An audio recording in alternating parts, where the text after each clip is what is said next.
The 6.0.0 patch of Dead by Daylight just dropped, along with a new chapter, Roots of Dread. So let's take a look at the most interesting changes in it, everything from the new killer, survivor, as well as other miscellaneous changes. First, the new killer's power, explained in simple-ish terms. The Dredge is a normal height and normal terror radius killer, normal speed. Why did I say normal height? I meant normal speed. Anyway, and his power is Reign of Darkness. Basically, this is the power if you want to read it. In a few words, you can channel a power with M2 that leaves behind a husk-like spirits that you can just teleport back to if you cancel, basically. If you press M1, I think, you can teleport back to your husk. Like spirits, like that one add-on she has. If survivors touch your husk, it gets destroyed, so you cannot teleport back to it. And now back to the rest of the power. As you are channeling your ability, you can press the ability button, which is control in PC normally, to teleport to one of the lockers you were looking at. There's a little like indicator above it and you can teleport to it. After that, you have two more teleports, which you can do from inside the locker, or you can just press space to exit the locker. Survivors, on the other hand, can lock lockers to make it so you take like 3-4 seconds to get out of the locker instead of a normal instant get out. If you teleport to a locker that has a survivor inside of it, or if a survivor searches a locker or interacts with the locker in any way while you are inside of it, you will immediately go into a locker grab animation and just get out of the locker with the survivor on your shoulder. That's about it. You can break locks by attacking the locker if it's locked. Also, the locker, after it breaks, that's it. It cannot be used again. Then he has basically a passive special ability called Nightfall. As you saw or are currently seeing in the video, when the Nightfall meter builds up, which happens by injuring survivors, hooking survivors, or the Dreads teleporting, Nightfall begins, which makes your vision much darker. Only the other survivors are highlighted and you can see them well. And during that Nightfall, the Dredge teleports faster, has a shorter cooldown, and he also has no terror radius. And if a survivor destroys the husk, the remnant of the Dredge before he teleports, that reduces the time of a Nightfall. And that's about it for his power.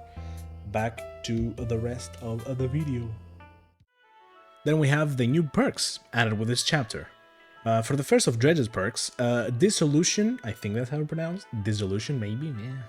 3 seconds after injuring a survivor by any means, Dissolution activates for 20 seconds. While Dissolution is active, if a survivor vaults over a pallet, inside your terror radius, the entity will break the pallet at the end of the vault, and Dissolution deactivates. Darkness Revealed. When you open a locker, the auras of all survivors within 8 meters of any lockers are revealed to you for 5 seconds. This perk has a 30-second cooldown. Huntress mains, and I guess Trickster mains, but fuck them. Rejoice. Septic Touch. Whenever a survivor performs the healing action within your terror radius, they suffer from blindness and exhaustion. These effects linger for 10 seconds after the healing action is interrupted by any means. This, I think, also includes finishing the heal. Next, Survivor's perks, Hades, I guess. Inner Focus. You can see other survivors' scratch marks within a 32-meter range. Whenever another survivor loses a health state within a 32-meter range, the killer's aura is revealed to you for 3, 4, 5 seconds. Residual Manifest. After a successful killer blind action, the killer is affected by the blindness status effect for 30 seconds. This perk grants the ability to rummage through an open chest once per trial and will guarantee a basic flashlight. Overzealous. After cleansing any totem, this perk activates. Your generator speed is increased by 6%. The perk deactivates when you lose a health state by any means. There is also a new general killer perk, Shattered Hope. When you destroy a boon totem, the auras of all survivors inside the boon totem are revealed to you for 8 seconds. Other interesting changes include the layout change to the main menu, as you can see right here. If I am smart enough to put a screenshot, the main menu is now disgusting. Everything is to the left for some reason, and yeah, cool. The pig added an extra jigsaw box to all matches, bringing the total up to 5. Survivors still have to only search up to 4 boxes to actually find the key. And according to the devs, the box system has been adjusted to be more consistent overall and have a slightly higher average number of searches needed, from 2.5 to 3.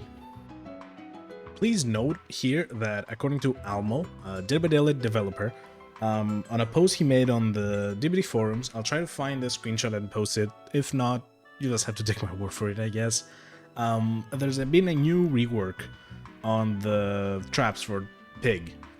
Basically, if all 4 traps are removed, that means that there have been a minimum and maximum of 12 attempts.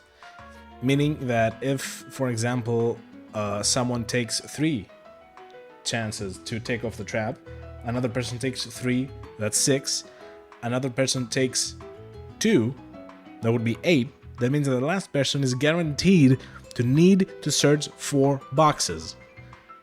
Does that make sense? So yeah, with 4 bed traps, every single one of these 12 attempts must be used for the last trap, I guess, to be removed. Moving on to content, the Twisted Masquerade 6th Anniversary's limited time event. Wow, what a mouthful. It's starting at June 16th, 11 AM ET. Make sure to come over to Twitch and watch me play it. And there's gonna also be an event tome, like that Halloween tome we had last year, I think. That was pretty cool. That was pretty cool, yeah. Then for bugs not fixed, the rubber banding has still not been fixed. It's been quite a while now. It is very annoying. I am not glad to see it not gone. On the other hand, here's a couple of bugs that were fixed. You know, just maybe 2 or 3. Yeah. And finally, and most importantly, something that honestly, it's crazy. I am very glad they're doing something like this. It's very brave from their part, honestly. The text in the end of the match that said "entity displeased" now reads "the entity hungers." Crazy.